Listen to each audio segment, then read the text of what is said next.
안녕하세요. 오늘도 사연살롱을 찾아주셔서 감사합니다. 50을 훌쩍 넘긴 사연 많은 여자입니다. 지금 와서 돌이켜보면 저는 참 지지리도 복 없는 사람이었어요. 40이 되어서도 기 한 번 펴고 살지 못하는 그런 인생이었죠. 인생 역전이라는 말을 들어보신 적 있나요? 저는 그런 말들을 들을 때면 허무맹랑한 남의 이야기라고 생각했어요. 그런데 그랬던 저에게 그런 기적 같은 일이 생겨나 지금은 예전과는 전혀 다른 인생을 살아가고 있으니 인생은 정말 예측할 수 없다는 그 말이 맞는가 봅니다. 저는 평범하지만 엄청 보수적인 집안의 장녀로 태어났어요. 그래서 저는 태어난 순간부터 사내가 아닌 계집이라고 환영받지 못했고 엄마 역시 아들이 아닌 딸을 낳아 죄인이 되었다며 저를 미워만 하셨는데 다음 해에 연년생으로 남동생이 태어난 후부터는 본격적인 차별을 받으며 자랐어요. 생각해보면 제일 가슴 아픈 건 그 어린 것이 그게 차별인지도 모르고 당연하게 받아들인 수많은 대우들이었는데요. 저는 항상 좋은 건 모두 동생에게 양보해야 했어요. 입는 것, 먹는 것, 잠자는 이불까지도요. 추운 겨울 동생은 언제나 폭신하고 구름 같은 소미불에서 잠을 자는데 저는 그저 겹겹이 이불을 포개서 그 무게를 견디며 잠을 자야 했어요. 그리고 동생은 당연히 인문계 고등학교에 진학할 예정이었는데 저는 실업계 고등학교 진학도 언감생심 꿈도 꾸지 못했으니 저도 서운하다 못해 집을 싫어하게 되었죠. 그래도 학교는 정말 가고 싶었어요. 그래서 끈질기게 아버지한테 학교에 보내달라고 태어나 처음으로 고집을 부려봤는데요. 뭐? 기집애가 고등학교까지 가겠다고? 집에 돈이 넘쳐나냐? 뭐하러 너까지 공부를 한다고 설쳐? 옛날 같으면 중학교 보내준 것도 감지덕지야? 부모한테 평생 감사해야 될 일이라고. 그런데 기집애가 어디 주제도 모르고? 넌 그냥 조용히 돈이나 벌어서 그동안 네가 입고 먹은 거나 갚고 시집이나 가. 알겠어? 어떻게 자식에게 부모가 그런 소리를 할 수 있는지. 막말로 제가 태어나고 싶어서 태어난 것도 아닌데 뭘 그리 잘 먹고 잘 입었다고 그걸 갚으라고 하는 건지. 저는 억울했지만 달리 뾰족한 수가 없어 결국 고등학교 진학을 포기해야 했어요. 그리고 아버지의 등살에 17 나이로 방직공장에 취직을 했고 낮에는 공장에서 일을, 밤에는 가족들 몰래 공부를 했죠. 검정고시를 치고 싶었거든요. 공부를 하는 것이 무슨 범죄라도 된다고 그렇게 몰래 숨어서 했는지 저는 지금도 그때를 떠올리면 가슴이 저릿해 오곤 합니다. 그렇게 3년, 저는 20살이 되었고 동시에 검정고시에 합격했어요. 공부를 시작할 때만 해도 금방 합격할 수 있을 줄 알았는데 누구의 도움도 없이 그것도 퇴근 후에나 할 수 있는 공부였기에 그것도 저에겐 꽤 만만치 않았어요. 하지만 그때 처음으로 느꼈던 것 같아요. 세상에는 저 혼자의 힘으로도 할 수 있는 일들이 있다는 것을요. 그때부터 저는 조금씩 달라지기 시작했어요. 딸이라는 이유로 받아야 했던 부당한 대우를 거부하기로 마음먹었거든요. 그래서 저는 야반 도주하듯 몰래 나오긴 했지만 비로소 홀로 서기를 하게 되었어요. 이미 20살 성인인데 부모 밑에서 억울하게 사느니 고생은 하더라도 평등하게 살 수 있다고 생각하니 그것만으로도 기쁘더라고요. 그렇게 혼자 산 지 2년 만에 지금은 원수가 되어 헤어진 전 남편을 만나게 되었어요. 그때 당시 저는 백반집에서 일을 하고 있었는데 남편은 그 백반집 주인 아주머니의 하나밖에 없는 아들이었죠. 남편은 보수적이고 가부장적인 저희 아버지와는 달리 언제나 저를 칭찬해 주었고 또 무엇이든 잘한다며 추켜 세워줬어요. 태어나 칭찬이라는 걸 처음 들었던 저는 점점 남편에게 빠져들게 되더라고요. 당시 군대에서 막 제대를 하고 복학 준비를 하던 남편은 저에게 자신의 여자친구가 되어달라고 했어요. 물론 주인 아주머니 몰래요. 돌이켜보면 몰래 하는 연애가 솔직히 좀 재미가 있었어요. 애틋한 마음도 더 생겼던 것 같고요. 그래서 남편과 만난 지 1년도 되지 않았는데 저희는 겁도 없이 혼인신고를 먼저 하고 제가 살던 단칸방에서 함께 지내게 되었는데 뒤늦게 이 모든 사실을 안 주인 아주머니가, 그러니까 저희 시어머니가 그야말로 난리를 치셨어요. 오갈 데 없는 거 불쌍해서 일하게 해줬더니 감히 내 아들을 꼬셔? 야, 네 눈은 내가 만만해 보이냐? 혼인신고 먼저 하면 내가 널 며느리로 순순히 받아줄 것 같아? 꿈깨. 어디서 고아 같은 게 굴러들어와서 은혜도 모르고 남의 귀한 아들을 탐내? 너 당장 내 아들 옆에서 떨어져. 그동안 네가 일한 건 네가 사고친 값으로 생각하고 받을 생각도 하지 말고. 알겠어? 집을 나오면 억울한 일은 없을 거라고 생각했는데 시어머니의 일방적인 말을 듣고 있으니 내가 왜 혼자 이 모든 일을 책임져야 하나 억울했어요. 그래서 저 오빠 꼬신 적 없어요. 꼬셨다면 오빠가 먼저고요. 저희 둘 서로 좋아해서 함께 있기로 한 거예요. 뭐야? 서로 좋아해? 웃기고 자빠졌네. 내 아들이 대학생이야. 학교만 가도 너보다 이쁘고 잘난 애들이 얼마나 많은데 내 아들이 뭐가 아쉬워서 너 같은 걸 좋아해. 너 아무래도 정신을 덜 차린 것 같은데 오늘 내가 어떤 사람인지 똑똑히 보여줄게. 그렇게 팔을 걷어붙인 시어머니는 정말로 자기가 어떤 사람인지 저에게 톡톡히 보여줬어요.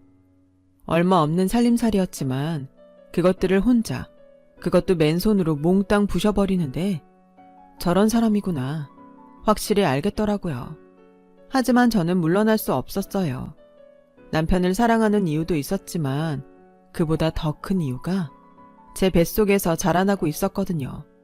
그래서 이 사실을 이야기하려는 그 순간 어디서 듣고 왔는지 남편이 허겁지겁 집으로 달려와 이미 이성의 끈을 놓은 자신의 어머니를 말렸어요. 엄마, 이러지 마. 내가 잘못했어. 엄마한테 진작 말을 해야 했는데 내 잘못이야. 그러니까 그만해. 뭐야? 너 말 잘했다. 네가 뭐가 아쉬워서 쟤 같은 거랑 이러고 살아? 어? 내가 고작 쟤 같은 며느리 보려고 그 고생을 하면서 널 키운 줄 알아? 또 그러신다. 내가 말했지. 엄마 인생 나한테 다 걸지 말라고.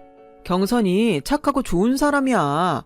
엄마는 착한 며느리보다 지 잘난 맛에 잘난 척하는 며느리 눈치 보며 살고 싶어? 난 엄마 말대로 잘난 거 없어도 착한 저 사람이 좋아. 그리고 우리 이미 혼인신고도 끝났고 내년엔 아이도 태어나. 엄마 이미 늦었어. 뭐? 애가 태어난다고? 정말이야? 아니 진짜 저게 사람을 작정하고 엿을 먹이네. 야, 네가 기어이 내 아들 발목을 잡았냐?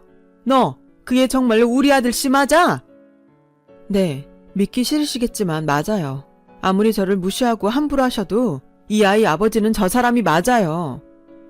그 후 기운이 넘치던 시어머니는 그 자리에서 뒷목을 잡고 주저앉으셨어요. 물론 그 뒤에도 계속 제 아이의 아버지가 당신 아들이 아닐 거라고 부정하셨지만 자기 아들이 맞다고 하는데 어쩔 도리가 있나요? 그렇게 저는 환영받지 못하는 결혼 생활을 시작했어요. 남편은 돈 좀 벌면 결혼식을 올려주겠다고 했지만 남편이 아직 직장도 없는 학생이고 저는 이미 부모와 연을 끊고 살고 있으니 굳이 결혼식을 올리고 싶다는 생각은 없었죠. 그래서 괜찮다고 지금도 충분히 행복하다고 말을 했는데 그 말은 진짜이기도 하는 동시에 거짓말이기도 했어요. 시어머니에게 간신히 결혼을 허락하는 대신에 저는 시어머니가 살고 있는 집에 들어와서 살라는 말을 들었고 그 뒤로는 임신한 몸인 걸 뻔히 아시면서도 그보다 더 심하게 가게일과 집안일을 시키셨어요. 뻑하면 잘난 내 아들 꼬셔간 주제에 이까짓 게 힘들어? 라는 말을 하시면서요. 그렇다 보니 저는 몸도 마음도 힘든 시간을 보내야 했고 왜 나는 뭐 하나 쉬운 게 없을까? 혼자 몰래 눈물을 흘린 적도 많았지만 언제나 제 손을 잡아주는 남편이 있기에 참을 수 있었어요. 그렇게 5년 넘게 살았어요. 아이 키우랴 집과 가게에서 시어머니 눈치 보랴 제 꽃다운 시절을 다 흘려보내고 있었는데 시어머니가 사기를 당하는 통에 집이랑 가게를 모두 날리는 일이 벌어졌어요. 아우 나는 이제 어떡하라고 이 망할 것들. 사기칠 사람이 없어서 없는 사람 등에 칼을 꽂아? 아유. 엄마, 그러게. 나한테 미리 상의라도 하지. 이게 뭐야. 당장 갈 곳도 없는데 어떡해? 여보, 그만해. 어머니도 일부러 그러신 거 아니잖아. 내가 많지는 않지만 모은 거 조금 있으니까 어디 가서 방 하나는 얻을 수 있을 거야. 이미 엎질러진 물 어머니 힘들게 하지 마. 생 쇼를 하고 자빠졌네. 네가 그럼 내가 고마워할 줄 아냐? 어디서 내 아들한테 뭐라고 해? 이게 다 너 때문이야. 집안에 사람이 잘 들어와야 하는데 너 같은 게 들어와선 생전 안 당하던 사기를 당한 거라고. 알아? 그러니까 네가 책임져. 그 순간 화를 내야 하는데 한숨이 나왔어요. 저렇게 나올 줄 알았다면 가만히 있을걸. 후회만 들더라고요. 하지만 애도 어린데 이제 와서 싫다고 할 수 없으니 제가 모은 돈으로 반지하에 방 2개짜리 빌라 월세를 얻어 들어갔고, 시어머니는 알아눕고 남편은 돈을 더 벌겠다고 낮에는 회사에, 밤에는 아르바이트를 했어요. 저도 집에서 부업을 했고요. 그렇게 10년 넘게 고생을 했어요. 그러는 사이 저와 남편은 먹고 사는 게 우선이라 돈에 집착하게 되었고, 영원할 것 같았던 남편의 사랑도 없어진 지 오래였죠. 하지만 남들도 다 그렇게 산다고 생각한 저는 딸아이만 잘 키울 수 있다면 모든 게 다 괜찮다고 생각했어요. 제가 워낙 딸이어서 받은 서름이 크다 보니 딸아이에게는 제가 겪은 일들을 하나도 겪게 하고 싶지 않았고, 그래서 딸아이가 하고 싶다고 하면 악착같이 굽는 한이 있어도 해주려고 노력했는데, 시어머니는 그런 제 모습도 꼴보기 싫다고 하셨어요. 뭔 돈이 남아둔다고? 쓸데없이 기집애한테 공을 들여. 그럴 돈 있으면 애비 보약이라도 한 대 지어 먹여. 밖에서 돈 버느라 가진 고생을 하는데 네 눈에 네 새끼만 보이냐? 이럴 때 빵빵한 처가라도 있어봐. 내 아들이 저런 고생을 하겠어? 어머니 아들, 어머니가 사기당하는 바람에 고생하는 거잖아요. 벌써 잊으셨어요? 그리고 유정이가 남도 아니고 어머니 손녀인데 너무 그러지 마세요. 뭐야? 너 지금 나 때문에 내 아들이 고생한다고 했냐? 이게 아주 요즘 시엠이 무서운 줄 모르고? 오냐? 오늘 한번 날 잡자. 시어머니는 그렇게 말하고 용케 감나가는 것만 빼고 또 세간 살림을 부수기 시작하셨어요. 저는 딸아이와 밖으로 나갔고 집안에서 살림이 깨지고 부서지는 소리를 들으며 한숨을 쉬어야 했죠. 그렇게 한바탕 체력을 쓰신 시어머니는 이젠 온몸이 아프다고 자리에 알아 누우셨고, 언제나 제 편을 들어줬던 예전의 남편은 어른 비위 하나 맞추지 못하냐며 저를 못마땅하게 보는데, 제가 잘못한 것이 없는데 뭐라고 하니 그때부터는 부부 사이도 많이 멀어지기 시작했어요. 하지만 서로 잘 살겠다는 그 마음 하나는 있었으니 그 힘든 시간에도 억척을 떨며 살았더니 딸아이가 고등학교에 들어갈 즈음엔 10층에 있는 30평대 아파트를 하나 장만해 들어갈 수 있게 되었어요. 이삿날 유독 기분이 좋으셨던 시어머니는 이렇게 말을 하시더군요. 내 아들 덕에 엄만 네가 호강한다. 안 그러니? 너 같은 게 어떻게 이런 아파트에 살아보니? 너 내 아들한테 고맙다고 절이라도 해라. 알겠어? 어머, 여기서 내려다보니 세상이 다 내 발밑에 있는 것 같구나. 그 아파트 사려고 제가 없는 살림에 적금을 몇 개나 부었는데 그 모든 공을 순전히 당신 아들에게만 돌리는 시어머니가 야속하긴 했지만 저도 이젠 이력이 났는지 화도 나지 않더라고요. 그렇게 모든 것이 잘 될 거라고 믿었던 그때 저는 한 번도 생각하지 못했던 일들을 겪게 되었어요. 그런데 그것 때문에 억울한 이혼을 당하게 됐어요.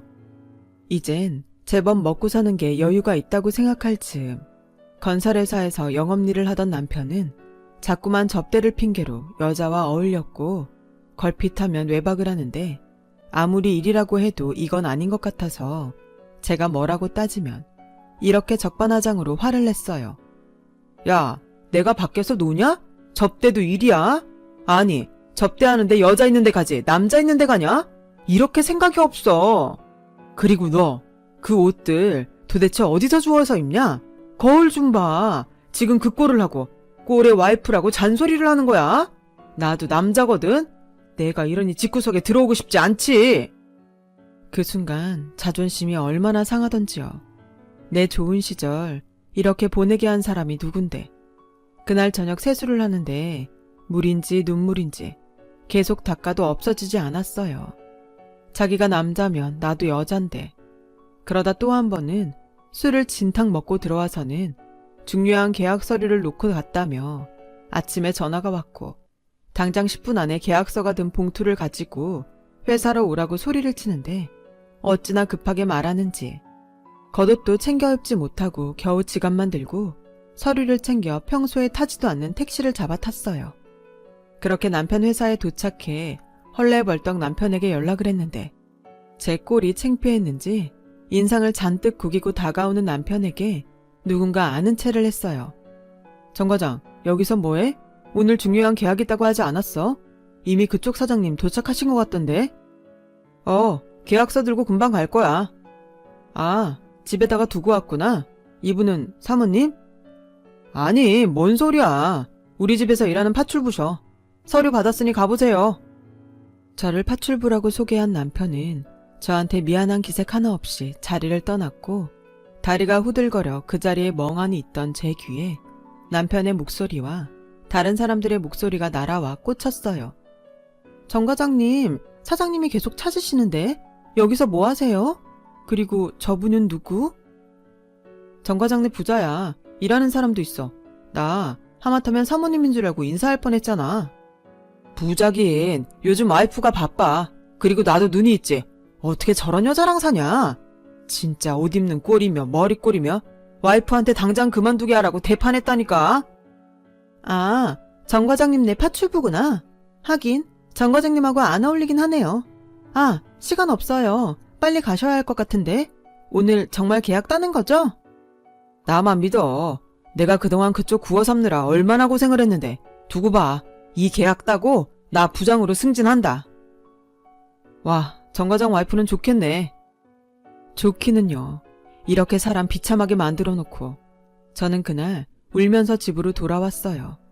그리고 뭐에 홀린 듯 난생 처음 백화점에 가서 옷을 사 입었는데 남편은 그런 저에게 미안한 기색 하나 없이 아니, 호박에 줄 긋는다고 수박되는 것도 아닌데 이놈의 옆에 내가 겁도 없이 백화점에서 옷을 사 입어? 당신 미쳤어? 당장 가서 환불해. 가뜩이나 회사에서 사람 쪽팔리게 해놓고 도대체 무슨 생각으로 사는 거야? 라며 화를 냈고 저는 끝내 옷을 환불하지 않았어요. 그리고 그 후 남편은 대놓고 저에게 못생겼다는 둥, 거지상이라는 둥, 막말을 입에 달기 시작했는데 시어머니는 이제야 자기 아들이 자기 말을 안 들어 후회하는 거라며 한술 더 뜨고 비아냥거리니 정말 온몸이 바들바들 떨리더군요. 다른 건 다 참아도 식구들이 저에게 하는 이 모든 행동들을 딸아이가 본다는 것이 심적으로 힘들었어요. 왜 딸은 엄마를 닮는다고 하잖아요. 이러다 딸이 저처럼 될까 무서웠어요. 그러던 어느 날이었어요. 난데없이 남편은 더 이상 저랑 살기 싫다며 방 얻을 돈이라도 받고 싶으면 순순히 이혼 서류에 도장을 찍으라고 했고 저는 그럴 수 없다며 버티니 남편은 자기한테 여자가 있다며 그 여자가 임신을 했다며 저보고 안방을 내놓으라고 하더군요. 외도를 해놓고 이렇게 뻔뻔할 수가. 저는 두 집 살림을 하든지 말든지 절대 물러나지 않겠다고 했어요. 이 아파트 마련하려고 제가 고생한 게 얼만데 순순히 다른 여자에게 내어줄 순 없었으니까요. 그런데 시어머니는 아들도 못 낳은 주제에 욕심만 많아서 자기 아들 앞을 막는다며 제 옷과 제 물건을 쓰레기통에 담아 밖으로 던졌고 이 모습을 학교 갔다가 그대로 본 딸이 울면서 이렇게 말하더군요. 엄마, 그러지 말고 그냥 이혼해. 엄마가 왜 이런 꼴을 당해?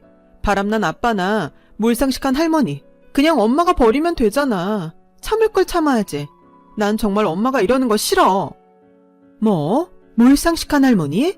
자식 교육 아주 잘 시킨다. 너 그 버르장머리 어디서 배웠어? 네 엄마가 나 없을 때 그렇게 말하던? 할머니는 할머니 자신을 몰라요? 지금도 그래. 바람난 아빠를 탓해야지. 그 여자가 임신했다고 하니까 엄마 보고 나가라고요? 왜? 아들일까봐? 그래 이년아, 우리 집 대 네가 일 것도 아니잖아. 애당초 네 엄마 같은 사람이 네 아빠를 탐내서 일이 이 지경이 된 거야. 알겠어요. 그만해요. 저도 이제는 못 참겠네요. 이혼하면 되잖아요. 대신 당신들 원하는 대로 해줄 테니 내 요구사항도 들어줘요. 이 집 내가 어떻게 마련한지 어머니는 몰라도 당신은 알지? 다 달라고는 안 할 테니 이 집값의 절반, 그리고 매달 우리 딸 양육비는 내놔. 그럼 이혼해 줄게. 뭐라고? 참, 순진한 줄 알았더니 네가 욕심이 많구나. 그럼 법으로 하든가. 바람 펴놓고 이혼 도장 찍으라고 하는 당신이 맞나 내가 맞나. 어디 해봐. 그러는 사이에 그 여자 배는 점점 불러오겠네. 얘 겁먹을 거 없다. 그냥 내쫓아. 그리고 지 엄마 편만 듣는 저 딸년도 같이 내보내. 새 식구 맞는데 저런 것들 빨리 치워야지. 그러기만 해 아빠. 나도 절대 가만 안 있어. 아빠 회사 찾아가서 아빠가 어떤 사람인지 다 떠들 거야. 저 망할 것. 여태 누구 돈으로 먹고 공부했는데? 어머니, 유정이한테 막말하지 마세요. 어머니 돈으로 먹은 것도 공부한 것도 없으니까요. 당신이 선택해. 당신이 떳떳하면 어디 한번 해보자고. 나야 이혼 도장 안 찍어주면 그만이야. 참, 그때 또 한 번 배웠어요. 사람이 내지를 때는 내질러야 한다는 것을요.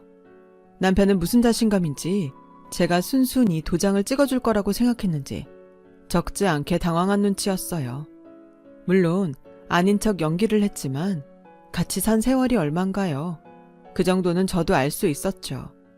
그리고 하루 만에 남편은 제가 원하는 대로 하겠다며 이혼을 하자고 했어요. 저는 돈을 주기 전에는 도장을 찍지 않겠다고 했고, 어디서 돈을 빌렸는지 아님 그 여자가 줬는지 그날 저녁에 제 계좌에 돈을 입금해 주더군요. 그렇게 저는 이혼을 했어요. 뭐 좋았던 부부라고 마음이 헛헛한지. 저는 한동안 이혼 후유증에 힘든 시간을 보냈고, 그래도 입시를 앞둔 딸아이를 위해 일을 해야 했는데 경력이 단절된 저한테 허락된 일자리는 많지 않았어요. 그러다 눈에 띈 파출부 구합니다. 파출부라면 이가 갈리는데 저는 아이 학원비를 위해 눈을 딱 감고 인력 사무실 안으로 들어갔어요. 그래도 살림한 기간이 파출부에겐 경력이 되더군요. 그렇게 6개월 정도 1일 파출부부터 살림집 단기 파출부까지 하게 되었어요. 워낙 손이 빠르고 깨끗한 걸 좋아해서 다행히 인정을 받게 되었고, 그러는 사이 사무실 사장님에게 특별한 제안을 받게 되었어요. 저기, 원래 초짜한테는 이런 제안 안 하는데 워낙 여사님이 일을 똑부러지게 잘하셔서 말씀드려요. 저희 고객 중에 엄청 까다로우신 분이 계세요. 혼자 지내시는 분인데 일주일에 3번 청소랑 밑반찬 정도 해주시면 돼요. 지금까지 20명도 넘게 사람을 보냈는데 다 싫다고 하셔서 여사님에게 부탁드려요. 만약 고정으로 가시게 되면 지금 받는 일당에서 3배 드릴게요. 3배라니. 저는 귀가 팔랑거렸어요.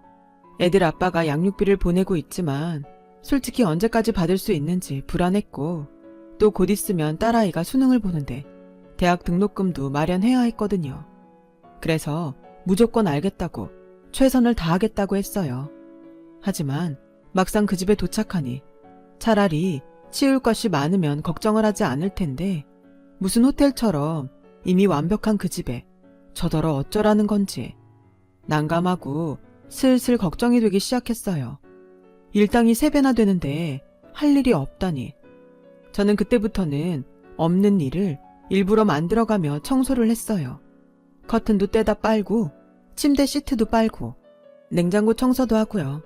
하지만 손이 빨라 일은 금방 끝났고 저는 시장에서 장을 봐서 음식을 만들기 시작했어요. 입맛이 어떤지도 모르는데 간을 어떻게 봐야 할지 처음부터 끝까지 쉬운 게 하나도 없더군요. 그래서 평소 엄마 음식이라면 뭐든 맛있다고 말해주는 딸을 생각하며 반찬도 만들고 국도 미리 끓여서 냉동실에 착착 넣어놨어요. 그리고 돌아가려는 그 찰나. 그래도 받은 돈에 비해 뭔가 한 것이 없다는 생각에 저는 편지 한 통을 썼고, 내용은 드시고 싶은 음식이나 제가 처리했으면 좋겠는 일들을 적어서 냉장고에 붙여주시면 해드리겠다고 적었는데 냉장고에는 아무것도 붙어있지 않았어요. 걱정했던 거에 비해 다행히 클레임은 없었고, 저는 그 뒤로 없는 일거리 일부러 만들며 돈값을 하겠다고 최선을 다했는데, 혼자 산다는 그분의 달력에 작은 글씨로 기일이라고 적혀 있었어요. 날짜를 보니 그날은 제가 집에 오는 날이 아니었는데, 기일이면 음식 준비를 해야 되지 않을까? 혼자 고민을 했고, 고민 끝에 전날 음식장만을 해놓고 가자는 생각이 들었어요. 모처럼 할 일이 많으니 어찌나 바쁘고 즐겁던지 시간 가는 줄도 모르고 음식을 하고 있는데 남자 고객님이 들어오시더라고요. 아, 죄송합니다. 제가 음식하느라 시간 가는 줄을 몰랐어요. 얼른 마무리하고 가겠습니다. 아, 식사는 하셨나요? 제가 좀 차려드릴까요? 아니, 됐습니다. 그나저나 무슨 음식을 그렇게 많이 하세요? 아, 내일이 기일이라고 적혀 있어서. 그때 보였어요. 남자분이 기일 준비를 할 생각이었는지 장을 한가득 봐왔더라고요. 저는 순간 내가 실수했나? 하는 생각이 들었고 어째야 할지 머리를 마구 돌리고 있었는데 다행인지 불행인지 고객은 아무 말도 하지 않고 어서 정리하고 돌아가라며 방으로 들어갔어요. 저는 그 후 이대로 잘렸을 것 같다는 예감에 덜컥 돈 걱정부터 들었는데 아무 얘기가 없길래 출근을 해보니 냉장고에 떡하니 음식 고마웠습니다 라는 메모가 붙어 있었어요. 그 메모를 보는 순간 어찌나 기분이 좋던지 그 후로 저는 신이 나서 청소와 음식을 했고 내가 원래 살림을 좋아했던 여자라는 걸 새삼 깨달았어요. 그러다 또 다른 날 출근을 했는데 음식 양이 너무 많습니다. 줄여주세요 라고 적혀 있었고 그 후로 저와 고객은 냉장고를 매개로 짧게나마 이야기를 주고받게 되었어요. 오늘은 된장찌개가 아주 맛있게 됐어요. 데워서 따뜻하게 드세요. 감사합니다. 정말 맛있게 먹었어요. 오늘 밖에서 화분을 팔더라고요. 제 마음대로 화분을 들여놓았는데 싫으시면 치우겠습니다. 화분이 있으니 집 분위기가 밝아졌네요. 고맙습니다. 잘 키울 자신은 없어요. 화분도 잘 키워주실 거죠? 이런 식으로요. 그렇게 6개월 정도가 흘렀나 봐요. 저는 언제부터인가 일하러 가는 날이 기다려졌고 가서 뭘 만들지 뭘 할지 고민하며 혼자 웃는 날이 많아졌는데 그런 제 모습을 본 딸이 엄마 혹시 연애해? 얼굴이 활짝 폈네? 라고 하는 거 있죠. 어찌나 황당한지 저는 손살에 치며 아니라고 말은 했지만 이런 마음이 당최 뭔지 모르긴 했어요. 그리고 어느 날 출근을 했는데 감기에 걸리셨는지 그날은 고객께서 집에 계셨고 저에겐 오늘은 그냥 돌아가도 된다고 하시는데 아픈 사람을 그냥 두고 가기가 영 마음에 쓰이더라고요. 그래서 근처 약국에 가서 약을 사오고 전복죽도 한 냄비 가득 끓여놓고 냉장고에 죽이랑 약 꼭 드시라고 메모를 붙여놨는데 그 다음날 저에게 고맙다며 화장품 세트가 담긴 쇼핑백이 냉장고 앞에 있었어요. 저는 이런 걸 함부로 받으면 안 될 것 같아 그날은 일부러 저녁상을 다 차려놓고 고객님을 기다렸는데 당연히 퇴근했을 거라고 생각한 제가 아직 가지 않고 있으니 많이 놀란 듯 고객은 당황한 모습으로 서 있더군요. 그래서 아니 이런 거 받으면 안 돼서요. 그렇다고 그냥 두고 가면 오해하실 수도 있을 것 같아서 직접 말씀드리려고 기다렸어요. 아, 그냥 감사해서 드리는 건데 마음만 받겠습니다. 몸은 좀 어떠세요? 식사 안 하셨을까봐 상은 차려놨는데 안 드시면 치워놓고 갈게요. 일부러 차리신 건데 치우지 마세요. 마침 배가 엄청 고프기도 하거든요. 아, 그러지 말고 같이 드시죠. 아니요. 제가 어떻게 고객님이랑 같이. 괜찮습니다. 저는 가서 딸이랑 먹으면 돼요. 따님이 있으시군요. 좋으시겠어요. 같이 밥 먹을 식구가 있으시니. 네? 저는 아무리 맛있는 걸 먹어도 혼자 먹으니까 맛있는 건지 모르고 먹거든요. 가족들이랑 같이 밥 먹어본 지도 한참 돼서. 아, 그렇다고 여사님이 해주신 음식이 맛이 없다는 소린 아닙니다. 아주 맛있어요. 음식 간이 이렇게 딱 맞는 분은 그동안 없으셨거든요. 저 괜찮으시면 같이 먹을게요. 가족은 아니지만 역시 식사는 혼자보다는 같이 먹는 게 맛있죠. 저는 그렇게 처음으로 고객과 함께 제가 만든 저녁을 먹었어요. 남편 말고 남자랑 밥을 먹어본 적이 없는데 그래서인지 밥이 입으로 들어가는지 코로 들어가는지 모르겠더라고요. 그런데 어색할 줄 알았던 식사 자리는 어느새 두런두런 이야기하는 자리가 되었고 저는 그곳에서 제가 차린 기일의 주인공이 고객님의 어머니라는 사실을 알게 되었어요. 저는 솔직히 전부인이라고 생각했거든요.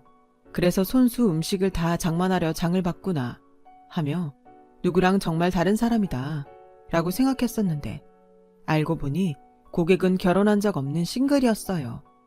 저보다 8살은 많았는데 젊었을 때 고생을 너무 많이 해서 여자들이 다 도망갔다고 농담처럼 말하더군요.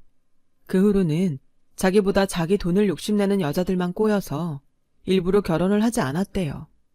그런데 같이 살던 어머니가 세상을 떠나고 그때 처음 결혼을 하지 않은 것을 후회했다고 하는데 너무 자기 얘기만 했다고 생각했는지 대뜸 남편분은 어떤 분이세요? 저랑 이렇게 밥 먹는 거 알면 화내시는 건 아니시겠죠? 라고 하는데 자리가 편해서인지 아니면 그동안 냉장고 대화로 친해졌다고 생각해서인지 저도 모르게 남편의 외도로 이혼당한 그 이야기를 하고야 말았어요. 제 얼굴에 침 뱉는 이야기인데 저는 뒤늦게 정신을 차리고 주책이었다며 자리에서 일어나 상을 치웠어요. 그리고 고객께서도 민망했는지 방으로 들어가셨는데 그 다음에 출근을 하니 냉장고에 이런 메모가 붙어있더군요. 괜찮으시면 종종 지난번처럼 밥 친구 해주세요. 역시 밥은 같이 먹어야 맛있네요. 앞으로도 맛있는 거 해달라는 뜻에서 드리는 카드입니다. 편하게 쓰세요. 그 카드를 들고 참 오만 가지 생각이 들었어요.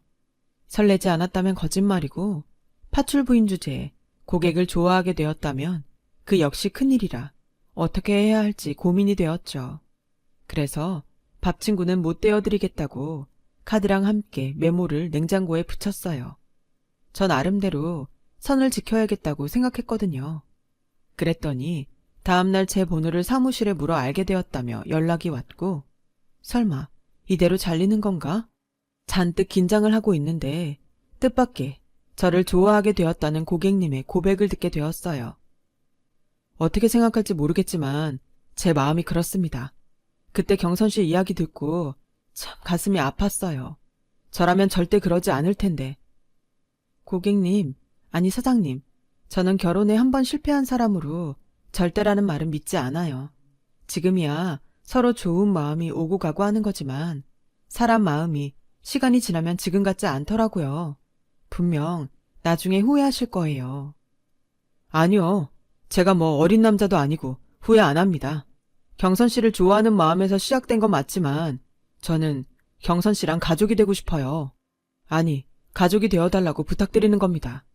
매일 저녁에 경선 씨랑 또 경선 씨 따님이랑 이야기하며 밥도 먹고 차도 마시고 주말이면 나가서 외식도 하고 싶은 마음이 들었어요. 제 평생 처음으로요. 저도 마음에 그 사람을 담아서일까요? 머리로는 또다시 상처받기 싫다고 거절하자 싶은데 마음이 도통 말을 듣지 않더라고요. 그래서 기어이 딸과 함께 그 사람을 만나게 되었어요.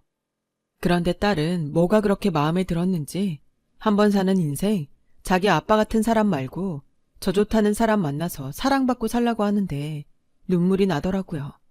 그래서 이게 맞는 건지 모르겠지만 재혼을 하기로 했어요. 제가 아무리 괜찮다고 했는데도 결혼식은 꼭 올려야 한다던 그 사람. 그래서 난생 처음 웨딩드레스를 골라보고 호텔 식장도 가봤는데 그곳에서 그 사람이 잠깐 회사 일로 미팅을 하고 온다고 자리를 비운 사이 하필이면 다시는 만나고 싶지 않았던 딸아이 아빠를 보게 된 거 있죠. 뭐야? 당신이 어울리지도 않게 왜 호텔에 있어? 어쭈? 꼴에 화장도 했네? 남이야 화장을 했던 호텔에 오던 무슨 상관이야? 남이라고? 서운하다. 내가 애 아빠인데. 나한테 신경 끄고 당신 볼 일이나 봐. 볼 일이라 해봤자 영업한다고 누군가한테 굽신거리는 거겠지만. 야, 너 나랑 헤어지더니 기가 많이 살았다. 그래, 너랑 안 사니까 이렇게 좋을 수가 없더라. 이럴 줄 알았으면 그 더러운 꼴 안 보고 진작에 이혼하는 건데. 어디 돈 많은 영감이라도 물었냐? 유정이가 그러더라. 자기 엄마 결혼할 거니까 신경 끄고 살라고. 딸년이나 마누라나 어쩌면 그렇게 닮았는지. 누가 당신 마누라야? 당신 마누라는 따로 있잖아. 아, 애는 잘 태어났니? 잘 봐. 정말로 자기 닮았는지. 뭐라고? 설마 당신 알았어? 뭘 알아? 그 애가 당신 애 아닌 거? 뭐야, 어떻게 알았어? 아니, 어디까지 아는 거야? 몰라. 내가 이혼당하고 알긴 뭘 알아. 근데 하나 짐작 가는 건 있었지. 나라고 아들 낳고 싶지 않았을까? 근데 우리 애 더 이상 안 생겼잖아. 당신 어머니는 내가 문제라고 하도 그러셔서 검사 받으러 간 적 있어. 근데 나는 아무 문제 없더라. 그럼 뭘까? 그래도 당신이 검사 받은 건 아니니까 설마 했지. 그래서 또 자기 애 아니라고 이혼이라도 했어? 그때였어요. 미팅 자리를 마친 그 사람이 제가 있는 쪽으로 다가왔고 딸아이 아빠의 얼굴은 한순간 일그러졌어요. 아니, 어쩔 줄 몰라 했다는 표현이 맞겠네요. 사장님, 정 부장, 안 들어오고 여기서 뭐 했어요? 난 안 오는 줄 알고 얘기 끝냈는데. 근데 내 와이프랑 아는 사이인가? 둘이 같이 있네. 저기, 제가 나중에 따로 얘기할게요. 그래요. 당신 편한 대로 해요. 그리고 정 부장, 이번 계약은 미안하게 됐어요. 우리랑은 영 방향이 맞지 않네.